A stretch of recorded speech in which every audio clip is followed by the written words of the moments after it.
একটা মেয়ে তার ফেসবুকে পোস্ট করলো, বৃদ্ধ বাবা মায়ের দায়িত্ব যদি মেয়েদেরকে দেওয়া হতো তাহলে বাংলাদেশে কোনো বৃদ্ধাশ্রম থাকতো না।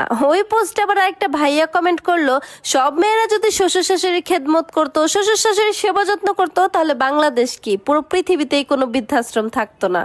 বিবাহিত আপু এবং ভাইয়াদের উদ্দেশ্যে বলছি, কখনোই এই ভুলটা করতে যাবেন না। নিজেদের স্বামী স্ত্রীদের ঝগড়াঝাটির কথা কখনোই নিজের পরিবারের মানুষদের সাথে শেয়ার করতে যাবেন না, কারণ তারা সমাধান দিতে না পারলেও দূরত্বটা কিন্তু ঠিকই বাড়িয়ে দিবে।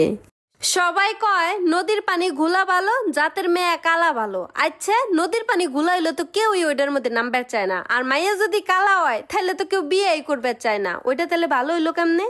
সম্পর্ক আপনি যার সাথে ইচ্ছা তার সাথেই করতে পারেন, কিন্তু টাকার লেনদেন সবার সাথে করতে যাবেন না, কারণ আপনি যখন ধার দেওয়ার টাকা ফেরত চাইতে যাবেন তখনই একটা সুন্দর সম্পর্ক নষ্ট হয়ে যাবে।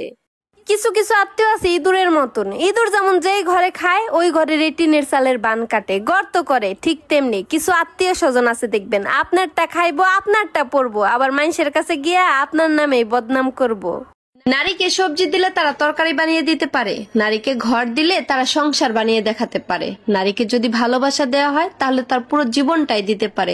মোট কথা, নারীকে যা দিবেন তার দ্বিগুণ ফেরত পাবেন, হতে পারে সেটা ভালোবাসা কিংবা ঘৃণা। বেয়াদব সন্তানকে মানুষ করা যায়, কিন্তু যাদের অভিভাবকই বেয়াদব তাদের সন্তানকে জীবনেও মানুষ করা যায় না, কারণ করলা গাছে কখনোই আঙুর ফল ধরে না। খালি পেট আর শূন্য মানিব্যাগ, এই দুইটা জিনিস আপনাকে জীবনের সেরা দুইটি শিক্ষা দিবে। প্রথমত, আপনি যদি না খেয়ে থাকেন তাহলে আপনাকে কেউ খাবারের জন্য জিজ্ঞেসও করবে না, আর যদি আপনার মানিব্যাগে কোনো টাকা না থাকে তাহলে আপনার পাশে আপনজন কাউকে আর খুঁজে পাবেন না।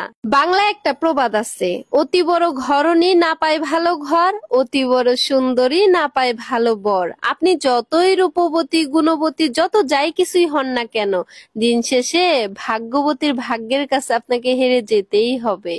গাছের গোড়ায় মাটি না থাকলে যেমন ওই গাছটার কোনো মূল্য নাই, ঠিক তেমনি তোমার বাপের বাড়ি আর শ্বশুর বাড়ির মানুষের যত কিছুই থাক না কেন, দিন শেষে তোমার স্বামীর পকেট যদি ফাঁকা থাকে তাহলে তোমারও কোনো মূল্য নাই। খাবারে যদি কেউ একবার বিষ ঢেলে দেয় তাহলে তার চিকিৎসা আছে, ঔষধও আছে, কিন্তু কারো কানের ভেতর যদি কেউ একবার বিষ ঢেলে দেয় তাহলে ওইটার আর কোনো চিকিৎসা নাই। সেটা কোনো না কোনো ভাবে একটা সুন্দর সম্পর্কের মাঝখানে ফাটল ধরিয়েই ছাড়বে। যদি কেউ তোমাকে পাগলের মতন ভালোবাসে তাহলে তাকে কখনো ছাগলের মতন অবহেলা করো না, কারণ এমন একটা দিন আসবে যেদিন তুমি তাকে গরুর মতন খুঁজবে আর সে তোমাকে বানরের মতন নাচাবে। মিথ্যে কথা আর চালাকি কখনোই নিজের মানুষদের সাথে প্রয়োগ করতে যাবেন না, তা না হলে দিন শেষে আপনার আশেপাশে আপনার নিজের বলতে আর কাউকেই আপনি খুঁজে পাবেন না। সত্যি, যে ঠকায় সেও ঠকে, যে কাঁদায় সেও কাঁদে, কারণ আল্লাহ ছাড় দেয় কিন্তু ছেড়ে দেয় না। তাই কাউকে কষ্ট দেওয়ার আগে একবার নয় 10 বার চিন্তা করুন।